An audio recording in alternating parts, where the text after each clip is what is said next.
Yeah, we're live now. We've got ready for our final broadcast, guys. Good evening, everyone. Welcome to probably our final HerdTracker broadcast. We're sitting in Nairobi. We just flew in from the Mara, and we just want to thank Make It Kenya for making this whole project possible. And we want to share an incredible day with you that we've had yesterday. Yes. And we couldn't do anything but call it Big Cut Sunday. We literally saw Africa's elusive cats all on our own, and we had wonderful sightings of leopard to start off with, lion to follow, and then a cheetah kill. Yes. And we're going to just quickly run through it all. It started off with Stuart. Yes. A beautiful sunrise. Beautiful sunrise. So early starts in the bush. If you come on safari to Kenya, to the Masai Mara, you are up at 5:30, and you want to be out. If you're photographing, you want to be out when that light is golden, that beautiful time. You often hear about the golden hour in photography. Well, in East Africa, with our proximity to the equator, it's more like a golden 15-20 minutes. So you have to be in position, and you have to react and shoot your pictures quickly to capture this wonderful golden light. Yeah, just quickly into the light, gives you contrast, and Yes. And you pick up the wonderful desert dates and silhouettes, and kind of that's right. washed out background, but beautiful contrast. And so yesterday we were with Jackson, our guide from Ambion. Our Leopard King, yeah. Tented camp, and we asked to find a leopard, and he delivered. Within 15 minutes of entering the park, he knew the area to head to, and before 6:30 in the morning. Before 6:30 in the morning, and this was our first sighting. Was this, I believe, a young male leopard? Is that right? Beautiful young male. You can see the age, tell the age by the color of the nose, and you can see it's a male by the size of the head and the thickness of the neck. Male and female leopard are.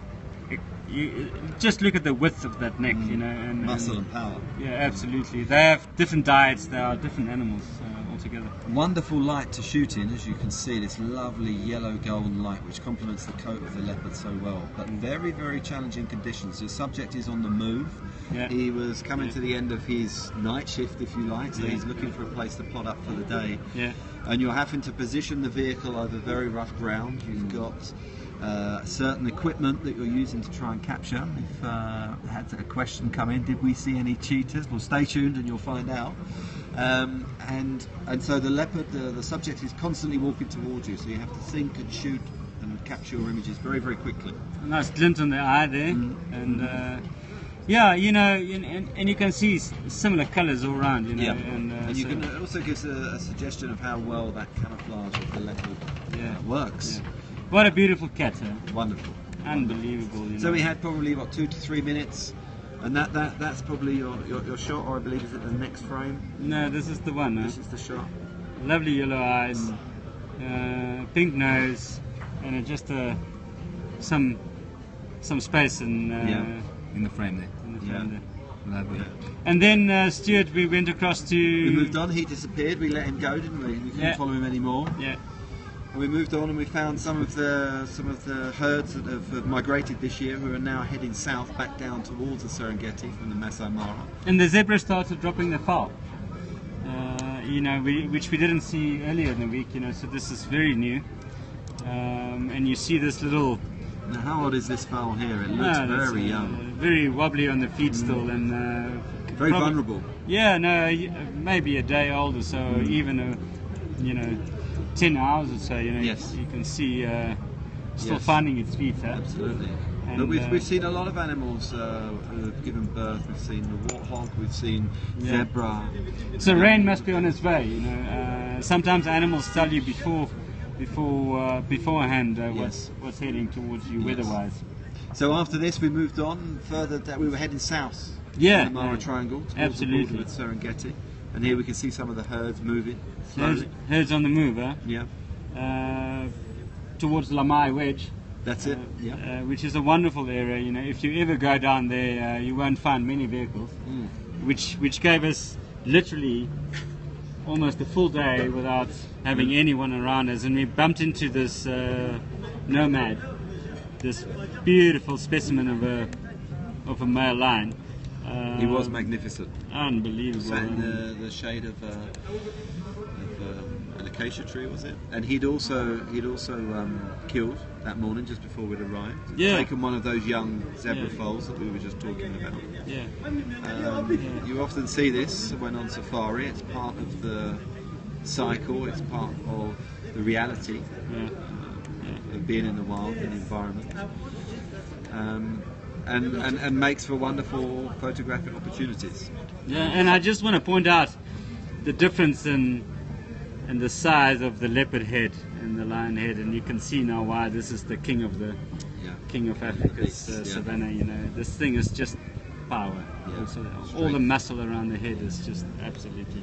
So we headed further south. We continued to see more the herds. The numbers increased in density as we headed south. I know, we are mini crossing. Small crossing there. Yeah. we show you all the crossing. That's it. And HerdTracker brings you all the crossings. There's a little water there, and he jump. But wonderful to see, and it's actually quite challenging and quite difficult to capture the scale of this landscape. So you have this big sweeping landscape. You have the Ololo escarpment behind you to the west that sweeps down onto the savannah, onto the plains, and away to the horizon. And it's covered in these small groups of wildebeest and zebra.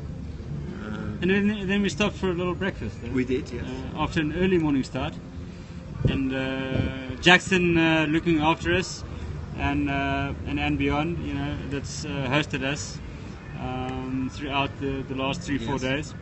Andre setting up our satellite. Lovely group of elephants there that were moving across in. Very nice breeding herd. Yeah. We had a question earlier. Did we see any cheetah? Well, we were lucky. We kept heading south. There was no other vehicles around. Yeah. It shows you the kind of terrain and environment you can expect to see in the southern Mara Triangle during the migration season. And no other vehicles. I mean, throughout all of this, we haven't bumped into anything.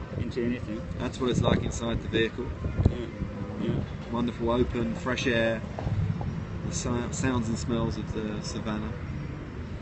And then just before midday, we were crossing an open, flat area, and we came across, to answer the question from earlier, a wonderful family of cheetah, a mother and 4 sub-adult juveniles, I believe. Yeah.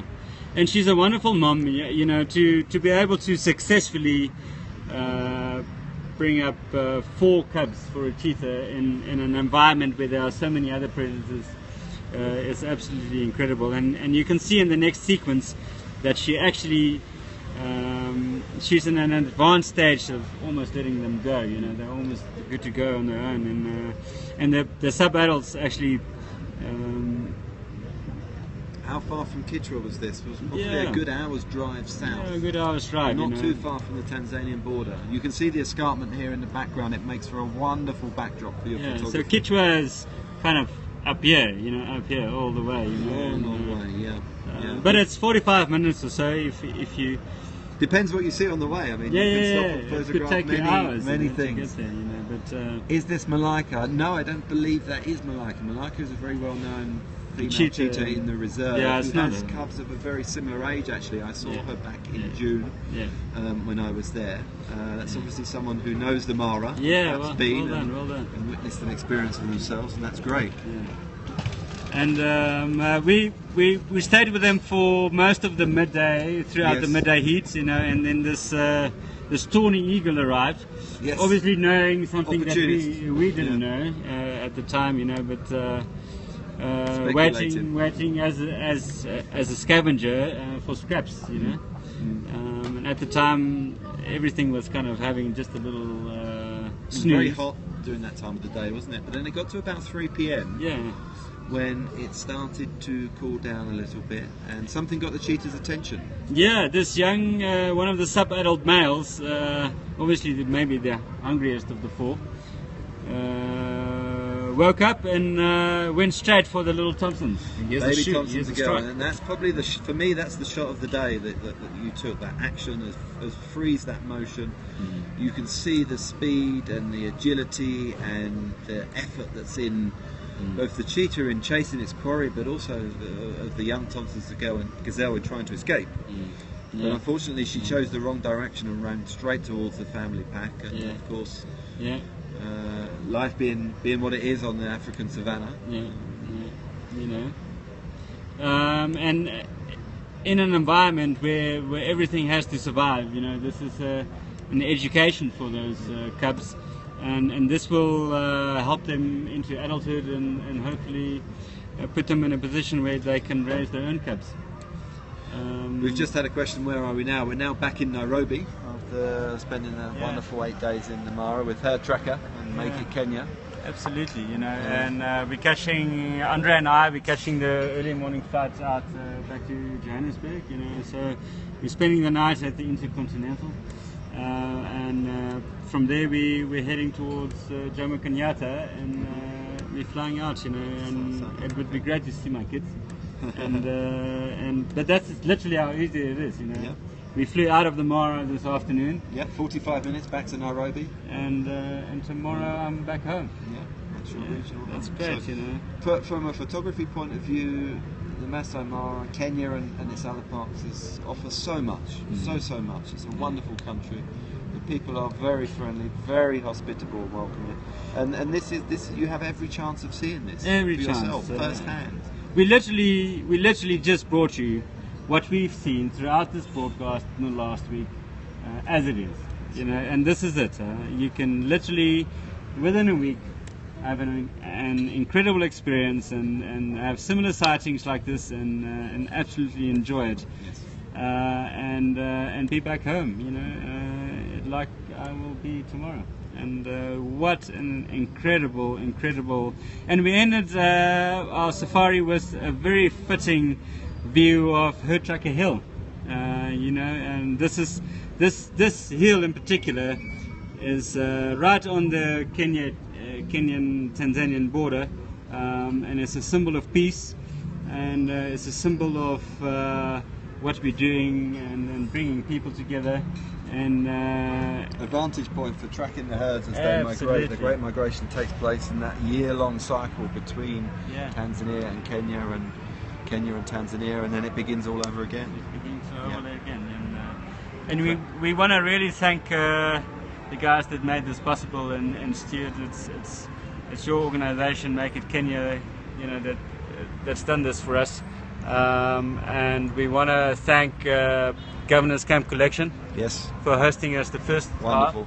and we saw that little piglet lioness interaction, and we saw that big crossing, And the crossing on the first day was from Governor's Camp, incredible, and then we had a lovely 3 full days based at Kichwatembo tented camp with and beyond, and we're finishing it off at HerdTracker Hill, you know. So what a fitting end to a wonderful safari. But if you're interested in the great wildebeest migration in East Africa, go to HerdTracker.com. And if you're interested in coming to visit Kenya, please visit makeitkenya.com. We have a wealth of videos and photographs and stories and information about Kenya and what it has to offer, and the wonderful destination. Open source, I believe. Open source, everything's available to download.